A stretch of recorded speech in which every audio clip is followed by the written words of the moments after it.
Hello' friends, মই আৰু মোৰ জাজনী আজি গাঁও ফুৰিব যাব ওলাইছোঁ। আমাৰ লগৰ এজনীৰ ল'ৰা এটা হৈছে, তাকে চাই আহোঁগৈ বুলি। এইটো চাওকচোন কি যে মৰম লগা টিকলাটো, এয়া টিকলাৰ মাক।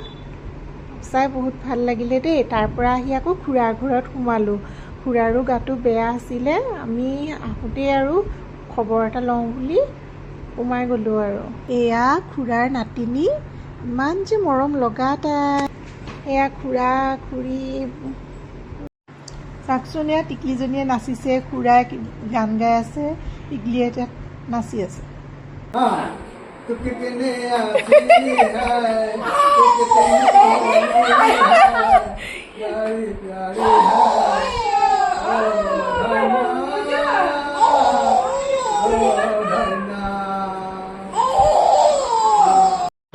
আজিলৈ আহোঁ, বাই বাই।